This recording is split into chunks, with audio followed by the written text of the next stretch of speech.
Welcome to Viet Flavors. Today we are preparing a beloved Southern Vietnamese classic, Chè Thung, or mung bean, and coconut medley soup.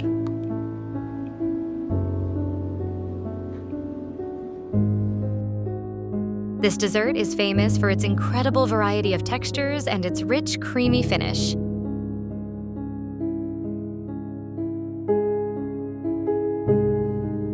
Let's start with the main ingredients. You will need 150 grams of dried split mung beans, 150 grams of raw peanuts, 75 grams of crinkly sweet potato starch noodles, 50 grams of mini tapioca pearls, and 8 grams of dried wood ear mushrooms. Note that all of these ingredients require pre-soaking, the mung beans and peanuts overnight, and the remaining 3 for at least 1 hour before cooking. Pre-soaking is highly recommended as it significantly cuts down your preparation and cooking time, so that from start to finish, you can have a delicious pot of Chè Thung ready in just over an hour. For the sweeteners and seasonings, you will need 250 grams of yellow rock sugar, 10 grams of vanilla sugar, and a pinch of salt. You will also need 300 milliliters of coconut milk for that signature creamy finish. Finally, for the cooking liquid, reserve 800 milliliters of water for the initial mung bean cook and another 800 milliliters for the assembly stage, so 1.6 liters of water in total.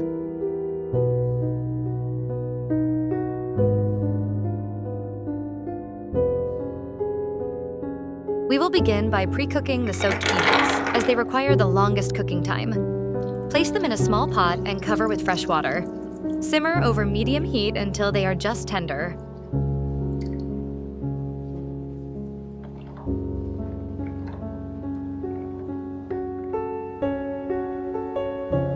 You'll notice we are using raw peanuts with a light reddish skin. Keeping the skin on not only enhances the flavor, but also helps the peanuts retain their shape perfectly throughout the cooking process. Once tender, drain the peanuts, rinse them briefly with cold water, and set them aside. In the meantime, we will prepare the remaining ingredients. Place the pre-soaked crinkly sweet potato starch noodles into a heat-proof bowl and pour in enough boiling water to fully submerge them. This extra step ensures they soften properly and cook through perfectly once they are added to the main pot. Next, slice the wood ear mushrooms into very thin, delicate strips and set them aside.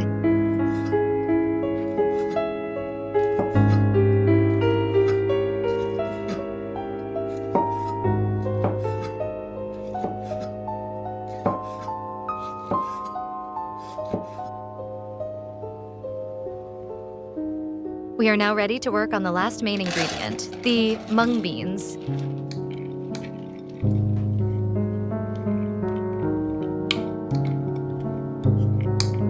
In a medium non-stick pot, combine the pre-soaked split mung beans with 800 milliliters of water.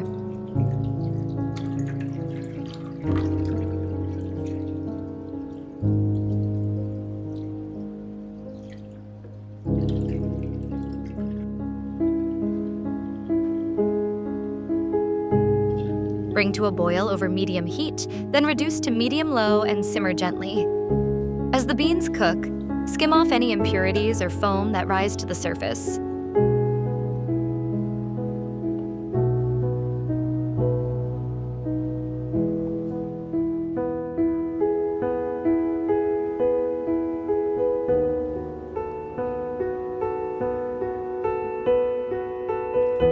Stir occasionally, and cook until most of the water has evaporated and the mung beans are completely soft.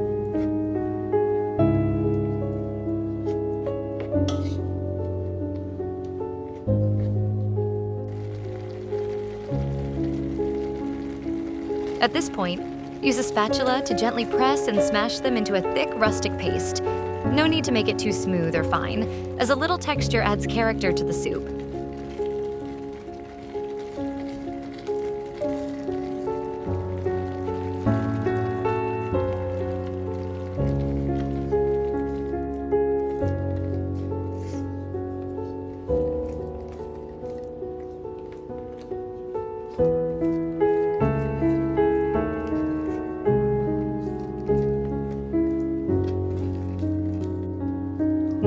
add the additional 800 milliliters of water to the pot and stir well to combine.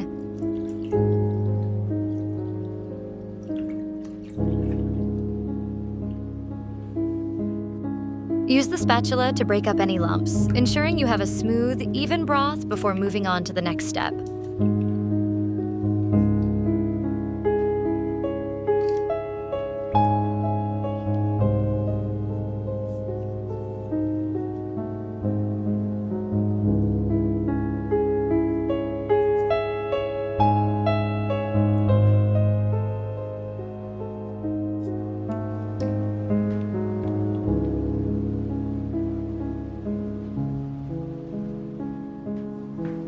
We are now ready for the assembly stage. Add the pre-cooked peanuts into the pot, followed by the yellow rock sugar.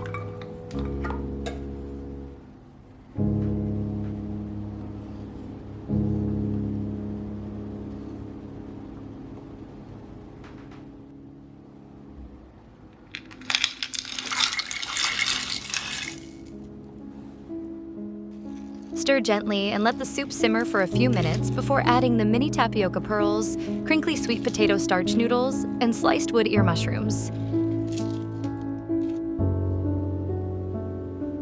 You may wonder why I chose yellow rock sugar for this recipe. In my experience, rock sugar provides a more elegant, subtle sweetness compared to the sharper bite of white granulated sugar. Whenever possible, rock sugar is always my preferred choice when I'm preparing traditional soups or desserts.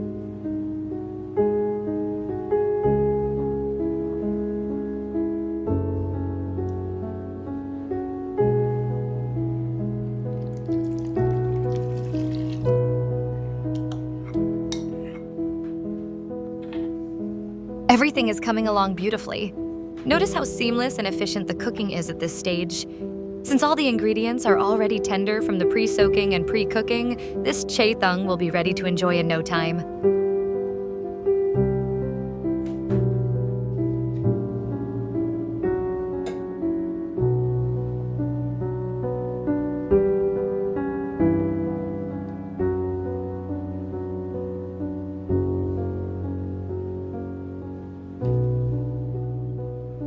After a few more minutes, once all the ingredients are well mingled and the noodles are translucent, pour in 300 milliliters of coconut milk.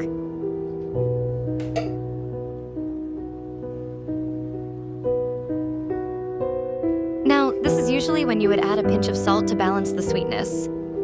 Full disclosure, I actually missed that step here, but please do add it to yours to bring out the best flavor.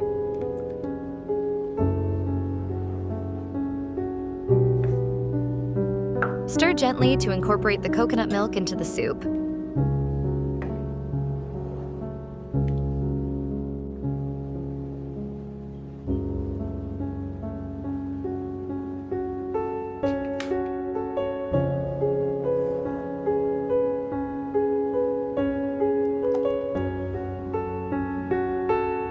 After another 2 minutes of simmering, add the vanilla sugar.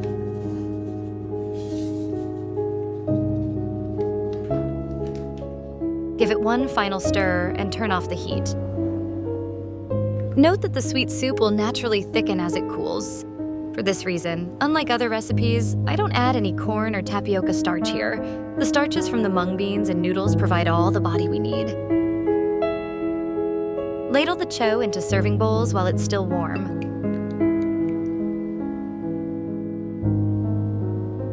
I just love how elegant it looks. The creamy ivory broth is beautifully accented by the subtle yellow of the mung beans and the diverse textures of all the ingredients. To finish, garnish each bowl with a light sprinkle of toasted sesame seeds and a few edible rose petals. These add a lovely nutty aroma and a striking color contrast, though please note they are entirely optional. Enjoy!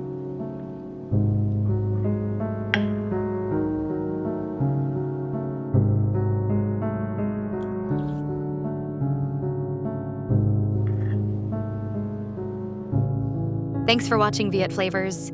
If you enjoyed this recipe, give us a like, hit subscribe, and share this video with fellow food lovers. We'll see you next time with more delicious Vietnamese and Asian flavors.